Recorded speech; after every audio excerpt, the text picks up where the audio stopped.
noches a todos y bienvenidos a un nuevo episodio de Ciberseguridad para Humanos, el podcast donde entrevistamos a nuestros oyentes. Pues yo soy Ringer y esta noche vamos a tener un invitado muy especial, dos invitados muy especiales. Uno de ellos es Daniel Macías, que es uno de nuestros mejores oyentes, y tenemos también a OG. Buenas noches a ambos. Hola, buenas noches. Buenas noches. Pues esta entrevista es la continuación de una entrevista que empezamos a hacer con Daniel Macías la semana pasada y ahora continuamos con la segunda parte de la entrevista. En la entrevista estuvimos hablando de inquietudes que tiene sobre cómo empezar en el mundo de la ciberseguridad, cómo es el día a día y bueno, en general es de lo que hemos estado hablando y ahora pues continuamos con la segunda parte de la entrevista. Así que no vamos a alargarnos más, que va a ser ya bastante largo, va a dar para 3 episodios seguramente, así que vamos allá. Daniel, siguiente pregunta. Vale, pues me interesa saber a nivel humano, que considero que es el eslabón más débil, cómo se gestiona en vuestro entorno o ustedes como profesionales la concienciación y cuál es la manera más efectiva de transmitirla.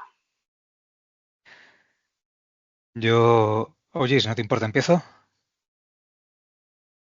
Oye. Sí, por supuesto. Empieza tú, por Vale. favor, Ringer. Pues a ver, yo por mi parte, dentro de lo malo tengo suerte.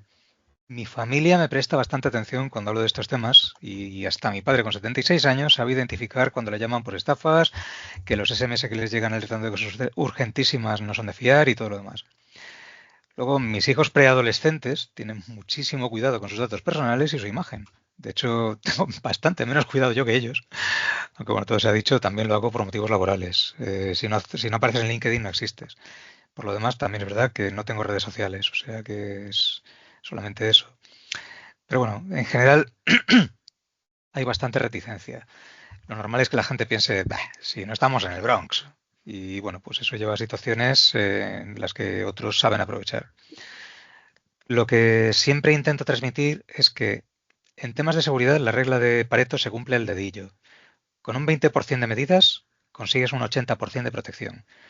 Y de ese 20%, más de la mitad se basa en sentido común y el resto en medidas que cuestan muy poquito aplicar.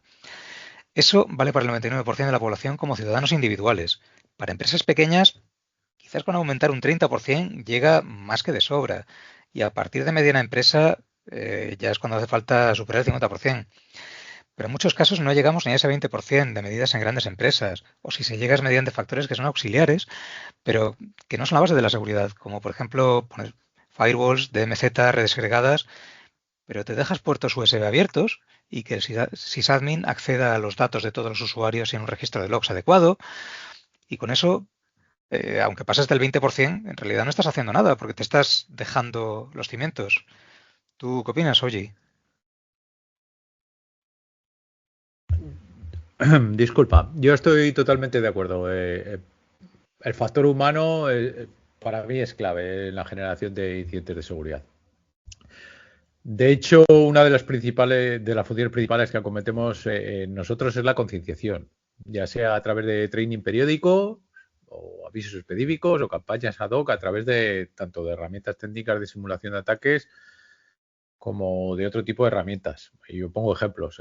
Existen varias herramientas con las que tengo experiencia, como son Attack Simulation Campaign de Microsoft 365 o Lucy Security o GoFish o cualquier otra. Ese tipo de campañas de concienciación son mejores muchas veces que el training en vivo o en persona, digámoslo así. En mi caso, para concienciar a ese tipo de usuarios, ¿no? que pueden tener ese tipo de errores, no me gusta solo soltar una matraca en el training para que la gente se duerma en la concienciación.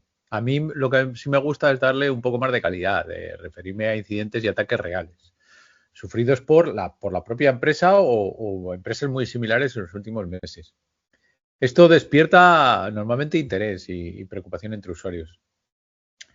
Y remarco de nuevo la configuración de herramientas y uso de herramientas de simulación de ataques y trainings como técnicas de aprendizaje continuo. Para mí son incluso divertidas. Lo importante, además, del factor humano para mí es solicitar la colaboración del usuario para informar.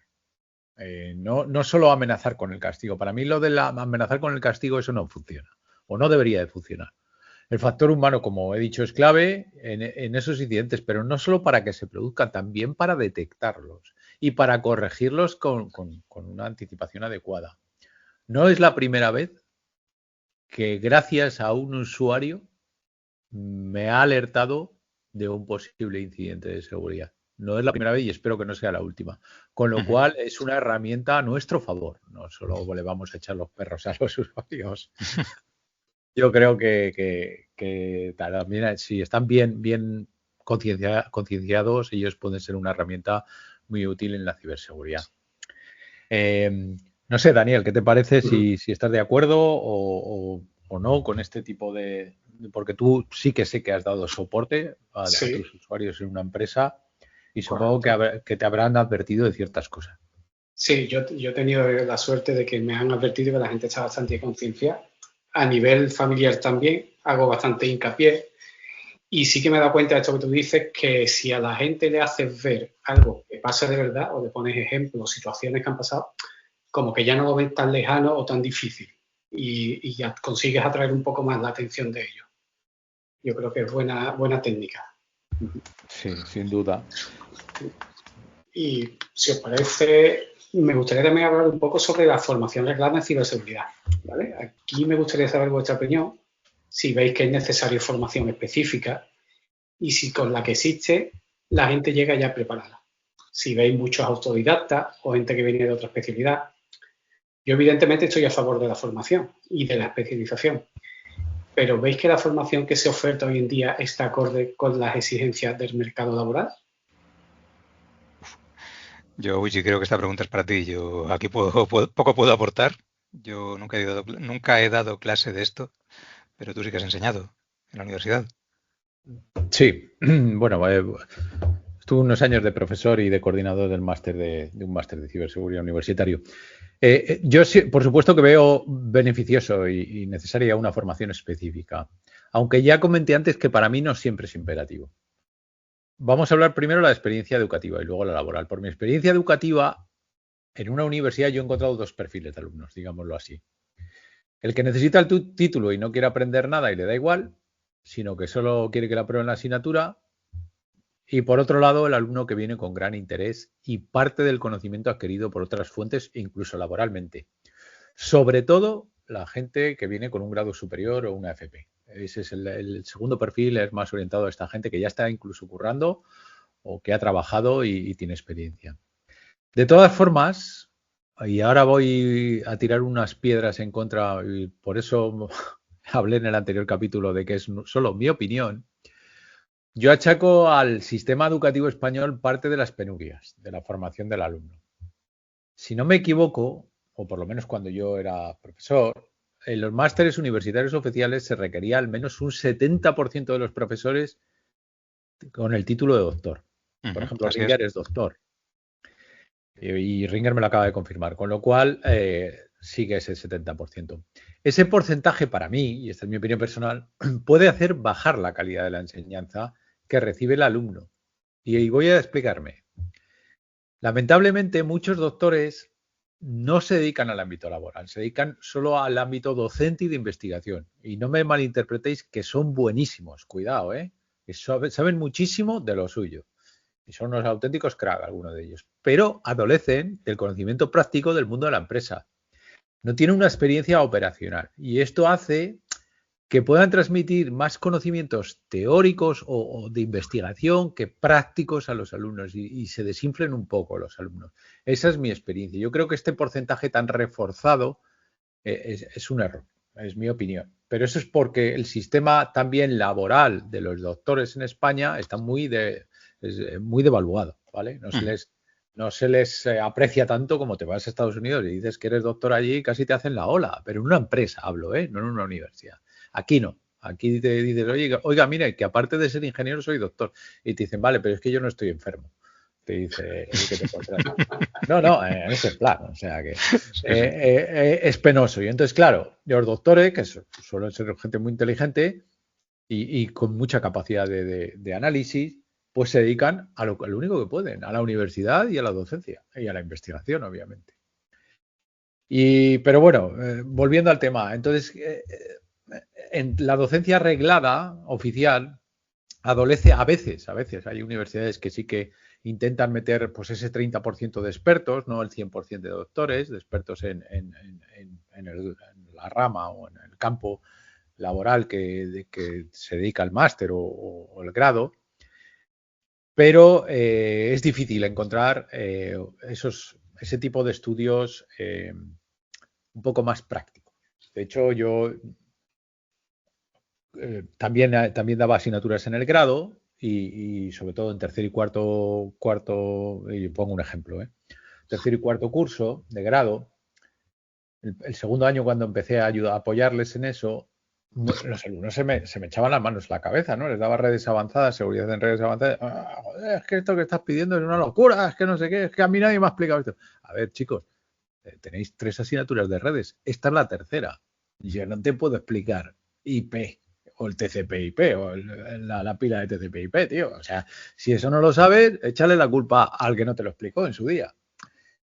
¿Y por qué? Porque les explicaban mucha teoría. Algunos lo agradecían porque solo querían el título y les importaba un pimiento aprender, pero yo les obligaba a montar laboratorios reales con tráfico pseudo real en cloud, y eran laboratorios individualizados, con lo cual muchos dejaron la asignatura esperando que me fuera yo al carajo y que venía otro profesor, y otros al final estuvieron protestando, incluso pusieron quejas, pero al final me dijeron, joder, pues he aprendido un cojón.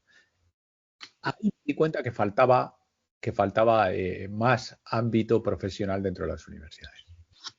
De la docencia, ahora más de cara al ámbito laboral, la otra parte.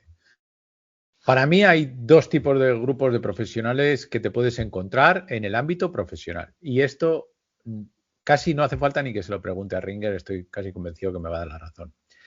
Están aquellos que van de expertos y que son unos auténticos charlatanes de feria. Uh-huh. Que de esos hay muchos, ¿eh? No te puedes creer lo bien que se venden. O sea, son legión. Sí, son mayoría. O sea, no les desmerezcas, ¿eh? No debes desdeñarlos porque se introducen en empresas como expertos e incluso llegan a puestos pues de mucha capacidad de decisión, Para mí, luego, a nivel de conocimiento, son un 0 a la izquierda. O sea, como dice Ringer, auténticos zoquetes, ¿no? Pero eso es otra cosa. Y luego está el perfil del que no pregona su saber, pero es un buen profesional. Eso sí, es muy preguntón. Muy preguntón porque quiere saber, porque algo le corroe la cabeza, no le deja tranquilo y quiere saber. Por desgracia, se premia mucho a los primeros, porque se venden mucho mejor. Aunque no siempre, claro, hay empresas que valoran también al buen profesional. Pero eso es lo que te puedes encontrar en el ámbito laboral. Sí. Volviendo atrás del mundo de la formación y todo eso, los primeros buscan muchas veces la certificación sin sacar nada de conocimiento de la certificación. Buscan un checkout, un nice to have, es decir, en inglés, es bonito de tener, pero me importa un pimiento que me da igual, que no quiero aprender nada. Y los segundos buscan en qué formarse para ayudar en su trabajo día a día. Esa es la gran diferencia. ¿Qué ibas a decir? Perdona, Ringer, te he interrumpido. Sí, no, perdona, sí estaba... Y casi te interrumpo yo a ti, o sea que mejor. A ver, te comento. Yo en esto lo que he visto es que ahí la ignorancia de la gente es increíble. Y lo digo porque de cara al público, la gente que no sabe del tema, escucha a alguien que tiene muchísima grandilocuencia, empieza a hablar de un montón de temas que parece que tienen sentido. Dices, jolín, pues todo lo que dice suena a lenguaje técnico, ¿no? Es como si coges a ChatGPT y le pones a hablar de un tema completamente absurdo e inventado. Te va a dar un texto que tiene sentido. O sea, lo ves aparentemente y luego, si empiezas a indagar y sabes un poco del tema, dices, no me cuadran cosas. Entonces, la gente que sabe del tema lo escucha y dice, este es un paplinas, o sea, no tiene ni puñetera idea, pero se las da de que sabe un montón, y a los jefes, que a fin de cuentas de esto no saben, ni tiene por qué saber las cosas como son.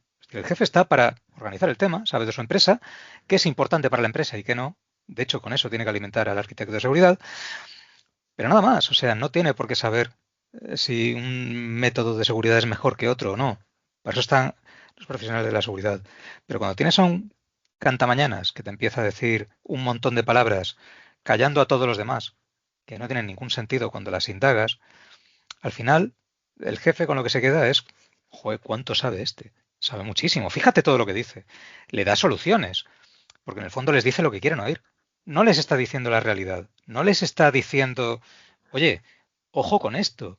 Esta es la medida más rápida, es la más barata, pero ni de lejos es la más segura. Estamos poniendo en riesgo tal, tal, tal, tal, tal, tal, tal. Una persona, por lo menos tal como yo lo veo, que igual me estoy equivocando, pero en la experiencia que yo tengo vivida, una persona que sabe jamás te va a decir al 100%, esto es así. Si tú pones esto, no te entra ni Dios.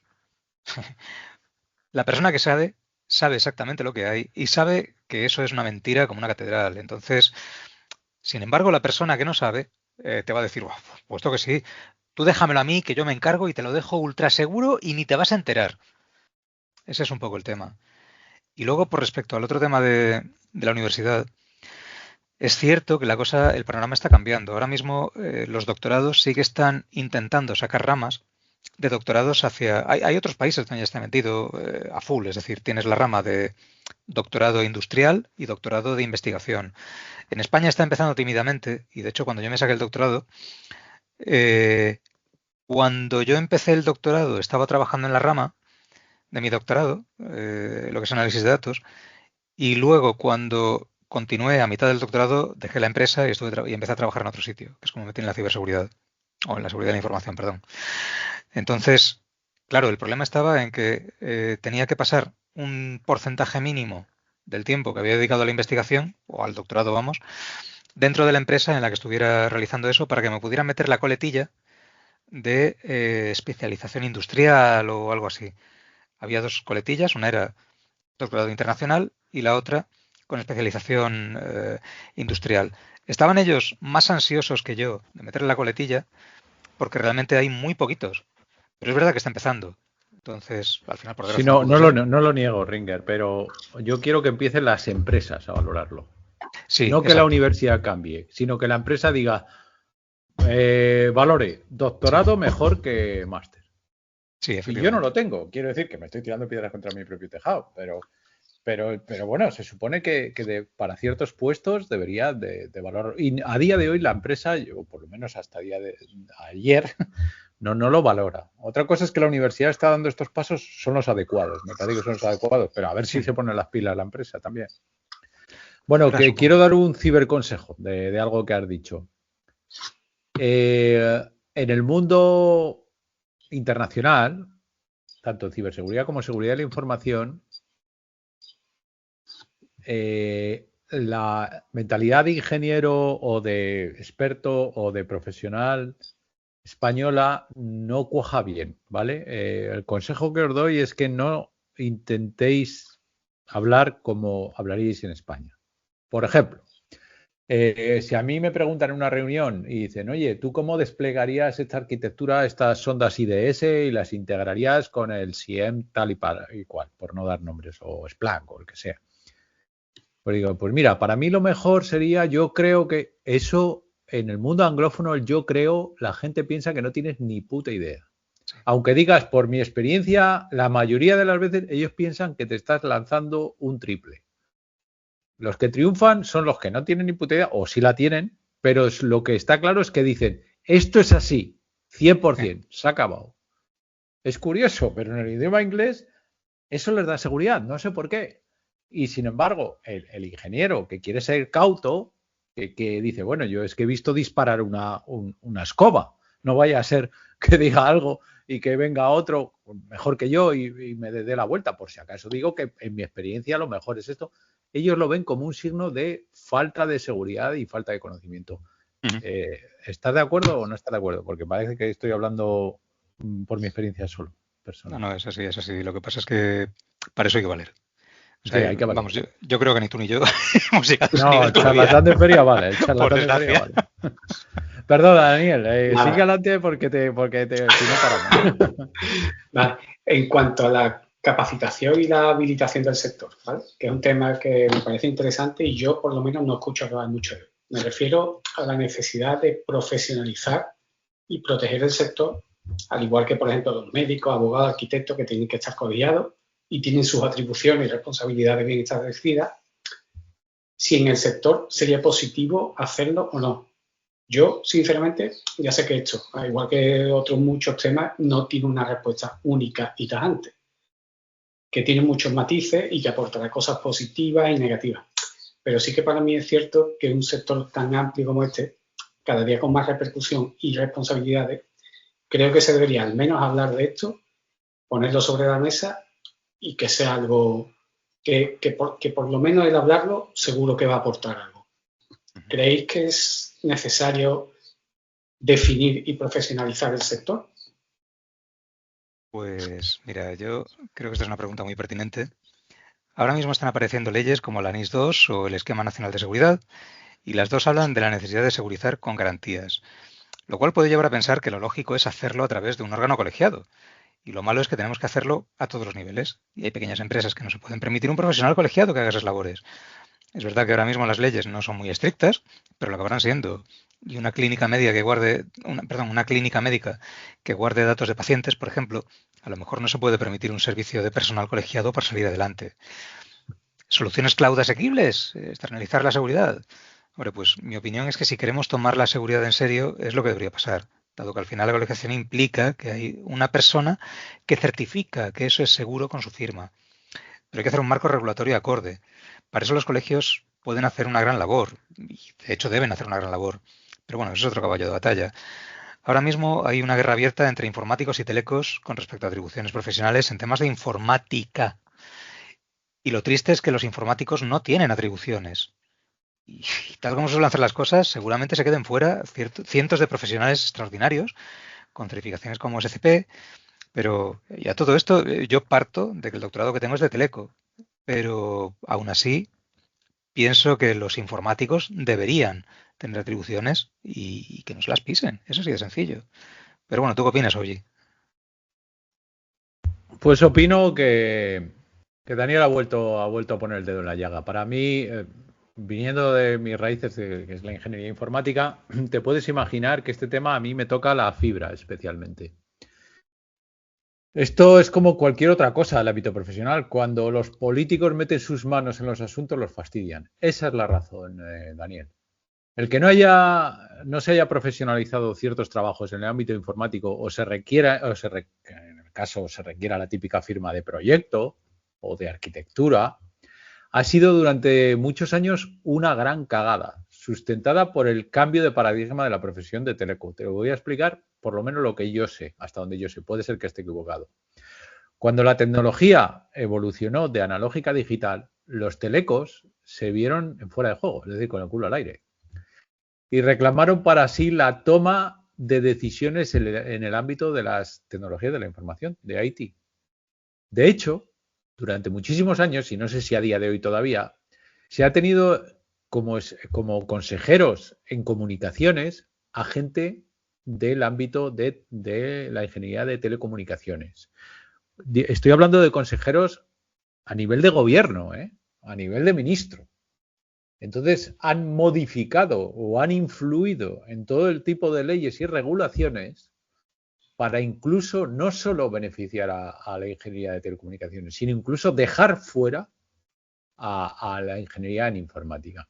Hasta tal punto de que yo he estado colegiado varios años, y al final lo dejé, pero muchos años en la Escuela de Ingenieros Superiores en el Colegio de Ingenieros en Informática Superiores de Castilla y León, hasta el punto de que tenía que luchar en nuestro colegio porque salían oposiciones a nivel nacional o incluso a nivel autonómico, por ejemplo Castilla y León o de España, para puestos de informática, jefe de informática, en el que excluían la carrera de ingeniería en informática. Así como suena. incluía la de Teleco y poco más. Y excluía, o sea, ingenieros en informática no se podía presentar a ser jefe en informática, o no se podía presentar a ser jefe de bases de datos, o no se podía presentar a ser jefe de administrador de sistemas. O sea, el mundo al revés. Esto sigue pasando cada vez menos, pero sigue pasando a día de hoy.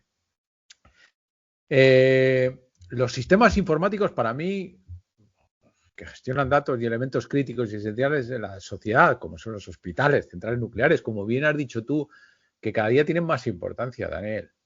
Trenes, sistemas de armas, de misiles, por ejemplo, agua potable, etcétera. Todos y cada uno de estos proyectos, para mí, deberían de estar firmados por un ingeniero responsable. Y si no por un ingeniero responsable, por un colegio responsable, alguien responsable en la materia, igual que está firmado la construcción de un edificio por un arquitecto. Y estoy hablando de cualquier tipo de software que pudiera parecer inofensivo, pero que pudiera afectar a la gestión de una central nuclear. A mí es que me parece tan claro eso. Hasta que no se exija esto por ley, pues estaremos expuestos a futuros problemas. Y lo que nadie será responsable al final de un hipotético incidente. Y hablo de la ciberseguridad también. También. Tú no puedes... Eso sí que está claro que en las acreditaciones y en las certificaciones alguien certifica, alguien acredita, pero para el acreditador o para el que gestiona esa acreditación, como te ha explicado antes Ringer, ¿no? que es mucho, gestiona todo lo que sea al nivel de la acreditación que se le pide, sería más fácil si todo lo que pasa por sus manos estuviera firmado por alguien responsable. Si el software no se lo tuviera que currar de arriba abajo a él buscando vulnerabilidades o buscando fallas o buscando tal, y no estuviera firmado por Pepe González, que quién es, no, es que es un vecino mío que es un máquina haciendo código, o que lo ha hecho con Claude, con inteligencia artificial, que eso es lo que va a pasar a día de hoy, cada día más. El firmar los proyectos es crítico. Yo no sé si estáis de acuerdo o no. Bueno, mira, yo te pongo un ejemplo. Cuando yo estaba en el primer año de carrera, en el año 95, estábamos en ingeniería aeronáutica. Estaba por aquel entonces saliendo adelante el proyecto del Ariane 5. El Ariane 5 era un proyecto en el que estaba trabajando la mitad de los profesores de la Escuela de Ingeniería Aeronáutica de la Superior de Madrid, de la Politécnica de Madrid. Pues yo estaba en clase el día que el Ariane 5 hizo el primer vuelo y explotó en el aire. Los profesores no cabían en la camisa y al final se descubrió que el problema había sido precisamente porque habían reutilizado código del Ariane 4 en el Ariane 5, no funcionaba igual, nadie fue capaz de verificar, bueno, nadie fue capaz, no, o sea, se lo dejaron en el tintero porque directamente dijeron, el software funciona bien y ya está. Las pruebas se saltaron algunas de ellas y si hubiera alguien responsable de eso que firmara ese software, eso no hubiera ocurrido. O hubiera reducido las probabilidades de que ocurriera, desde luego. Pues es un buen ejemplo y esto pasa con el día a día. No sé cómo andamos de tiempo, Ringer, ¿cómo andamos? ¿Andamos para una pregunta más para que Daniel nos ataque? Pues llevamos unos 30 minutos más o menos. Venga, ataca con la última, Daniel, y vamos a intentar responder más corto esta vez. Voy a intentar hacerlo cortita. Desde mi punto de vista o de mi inexperiencia, yo veo la ciberseguridad como un unicornio, ¿vale? Algo que es solo para la élite y por lo que voy aprendiendo, creo que no es así, ¿vale? Porque, como dijo antes Ringer, con la ley de Pareto, con un 20%, con pocas cosas que hagas a nivel técnico, tienes una gran alcance de seguridad. Entonces lo puedes adaptar a muchos contextos. No sé yo, ustedes, ¿qué opináis de este círculo cerrado o como lo veo yo desde fuera? ¿Es tan círculo cerrado la ciberseguridad? ¿Tienes que ser un experto y usar tecnicismo para poder entrar? No sé. Venga, Ringer, tú primero. A ver qué piensas. Pues a ver, esto suele pasar en áreas muy concretas o muy específicas. Yo mi opinión ya la dije antes. Al final tienes un nivel razonable de seguridad si tienes el antivirus actualizado, el sistema parcheado y no te metes en dominios raros o abres emails con adjuntos que no sabes de dónde vienen. No tienes datos del Google Drive y eso y unas cuantas cosas más. Y la mayoría salen del sentido común. Con eso basta para el 20% que decía. El resto de medidas que no se deben basar en quién la tiene más grande. Se deben basar en qué requisitos tiene mi organización y buscar medidas adecuadas para eso. Es posible que lo mencionado antes sea suficiente para una pequeña empresa y no necesites un firewall, un Next Generation Firewall de MZ, servidor de backup o lo que sea, ¿no? Volvemos a lo de as secure as reasonably possible. No merece la pena gastar 10.000 euros en proteger una cosa que objetivamente solo vale 5.000. ¿Tú qué opinas, Oji? Pues lo de a security reasonable possible, por supuesto. Aparte de eso, se daría para otro capítulo porque basa mucho en el análisis de riesgos, como tú sabes. Pero vamos, mi opinión sobre lo que ha preguntado Daniel es clara y taxativa. Esto afecta a todos y los que se crean aquí por encima, bueno, están totalmente equivocados. Todo el mundo pone su granito de arena, incluso los usuarios. A veces los granitos de arena que digo yo, que pone un administrador de redes o sistemas o desarrolladores de software son enormes, quiero decir, y son piezas claves para que todo esto funcione de una manera segura. De hecho, en pequeñas empresas no se plantean contratar un experto en ciberseguridad, ni siquiera un information security, que es lo primero que suelen contratar antes que un profesional de ciberseguridad, craso error. Pero bueno, ni siquiera ninguno de los dos. Le dicen al administrador del sistema, no, tú también llevas la seguridad. O sea, lo que hacen ellos es brutal. El que se dedica plena y únicamente a la ciberseguridad y trabaja solo de eso, debe pensar, comer, dormir y andar en ciberseguridad. Eso está claro. Pero nunca alcanzas a todo, es imposible. Necesitas de compañeros, necesitas de aliados, de socios, que te ayuden con temas que para ellos son más fáciles de gestionar y que lo hacen en el día a día. Un administrador de identidades y de accesos, para él no le cuesta nada los sistemas poder securizar más o menos el acceso de los usuarios a sus cuentas. Me parece un error enorme que alguien se crea especial por ser ingeniero en ciberseguridad. De hecho, para mí es un poco marrón, a no ser de que seas un sudas de la vida, digámoslo así. Justo. Porque un administrador de sistemas en un momento dado te puede preguntar, oye, necesito desplegar un nuevo servidor en la DMZ. ¿Sí o no? Te va a decir eso. Te va a decir eso. Tú eres el que tienes que saber y decirle sí, pero ¿para qué? ¿Con qué se va a conectar? ¿Con el fin de qué? ¿Cómo? ¿Cuándo? ¿Dónde? Y al final te la tienes que jugar tú, aún así. Aunque le hagas un montón de preguntas y te las conteste, debes de tomar tú las decisiones. Ese es el marrón. ¿En qué? ¿En qué te basas? En normativas, políticas, guidelines, best practice de ciberseguridad y sobre todo en el common sense, ¿no? Que se dice en inglés, sentido común, ¿no? Así que eso de que se crean especiales alguien porque lleve la palabra ciber, a mí que está muy de moda y les encantan los charlatanes de feria, a mí me parece un error tremendo. Hay gente que lleva muchos años haciendo de administrador de redes o sistemas y saben un cojón de ciberseguridad. No tanto como uno que se dedica todo el día a la ciberseguridad, pero sabe muchísimo y son piezas angulares en la empresa. Para mí el resumen es que todos los que trabajan en el mundo de IT tienen una responsabilidad en ciberseguridad. Pero sí que es cierto que si su trabajo se centra más en su caso, se centra más en la funcionalidad y usabilidad. Sin embargo, el ingeniero de ciberseguridad tiene invertidas esas responsabilidades. Le da más preponderancia a la seguridad. Obviamente tiene que funcionar las cosas, pero le da más preponderancia a la seguridad. Y finalmente, yo no creo que este mundo sea cerrado. Lo que es muy desafiante, ya que hay que seguir toda la vida formándote. Eso es lo que es el coñazo, ¿no? Que, bueno, el coñazo y está bien, por otro lado. A veces un poco coñazo porque hay momentos en que necesitas respirar un poquito, pero otras veces es muy apasionante. Tienes que saber un poco de todo al final. Como ya he dicho, para mí la seguridad se aplica desde el usuario hasta el CEO de una empresa. Y vuelvo a recalcar, hay mucha gente que le encanta la palabra ciber y por eso se las da de especial. Pero para mí ese tipo de personajes lo suelo denominar, como he dicho antes, charlatanes de feria o vendedores de humo. Esta gente aplica la máxima de si no tienes ni idea, mitifícalo y di que no puedes dar más detalles por causas de seguridad. Para que la gente así piense que sabes mucho y que eres un tío especial, que eres cojonudo. Ese es el truco que usan, ¿eh? Sí, sobre todo yo quería mencionar una cosa aquí, y es que una cosa que dijiste antes. Perdón. Sí, que hay mucha gente así que usa ese tipo de técnicas de no, es que de esto no te puedo hablar, es que de esto no sé qué. Sí.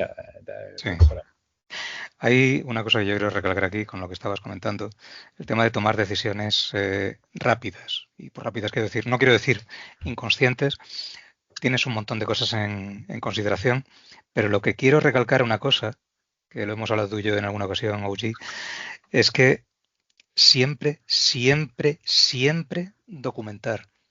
Aunque tú tomes una decisión porque objetivamente es normal, no pasa nada, documentala. Deja claro quién ha hecho qué, por qué, basado en qué argumentos, aunque sea una folia, un documento de un folio, una hoja. Necesitas documentarlo, tiene que quedar por escrito qué es lo que ha hecho y por qué. ¿Por qué? Pues porque el día de mañana, si pasa cualquier cosa, por la razón que sea, porque resulta que alguien ha aprovechado, tenías un insider que ha aprovechado justo ese momento que has abierto un puerto para un compañero para que hiciera cualquier otra cosa y lo dejaste abierto 5 minutos más de la cuenta, por ejemplo, y aprovechó para meterle un rubber ducky o lo que fuera, si pasa algo, tu culo es el que está expuesto, porque en el fondo tú has autorizado a que se abra ese puerto. Tienes que dejar claro por qué y tiene que quedar constancia por escrito, porque eso es literalmente lo único que te va a salvar el culo. Sí, estás enlazando un poco con lo que ha preguntado antes Daniel, de un poco de si se necesita firmar los proyectos, si se necesita un poco la responsabilidad, si se necesita regular esto un poco más.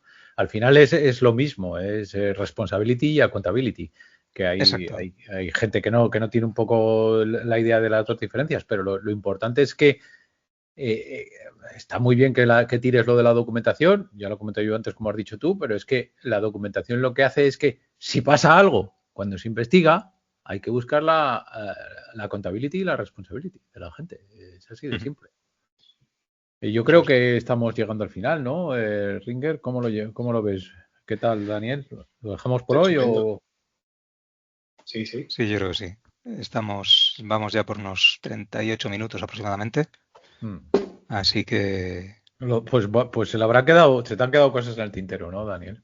Sí, pero bueno, no era tú. Yo vuelvo a decir lo mismo. Yo soy el invitado, yo no voy a exigir nada.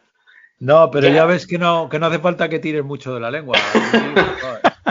No. Somos dos mudos. Se nota, ¿verdad? Y yo creo que una cosa que me gusta, que habláis con naturalidad y con sinceridad y con humildad, porque decís las cosas como las veis y siempre tenéis coletilla como, oye, pues mi punto de vista, oye, pues puedo estar equivocado. Sí. Y eso es muy cercano, muy humano, es una cosa que me gusta de vuestro podcast. Muchas gracias, me alegro oír eso. Nada. Yo, los otros temas que os había puesto, sobre todo el punto siguiente que viene, los explayé tanto porque eran como ideas. Mi planteamiento no era haceros preguntas sobre esto, era como dejaros ideas de cosas que a mí me rondan en la cabeza por si ustedes lo queríais usar en ideas de programa o en otro programa hablarlo, pero que yo no lo había lanzado como pregunta. Pues yo prefiero el formato de que has hecho al final lo que hemos decidido de preguntas porque vale. Son dudas que tienes tú y si en un momento dado las tienes tú, las tiene mucha gente y si algo nos hemos ido por las ramas, que puede ser, pues es el momento que digas, oye, pues no me ha quedado claro. Pero así de simple, ¿no? O no estoy de acuerdo, por mi experiencia, ¿sabes? No sé, podríamos hacer otro capítulo y finiquitar ya por lo menos las que queden. Sí, yo creo parece. Sí. Como ustedes digan. Pues bueno, pues nada, entonces lo dejamos aquí. La semana que viene volveremos con la tercera parte y esperemos que última de este podcast especial y de esta entrevista a Daniel Macías, al cual agradecemos una vez más que nos haya dado la idea y vamos, a mí me está gustando mucho cómo está saliendo y cómo se está llevando a cabo. Así que, pues nada, con esto nos despedimos. Muchas gracias por todo y buenas noches. Chao, chao. Cuidarse, adiós. Chao.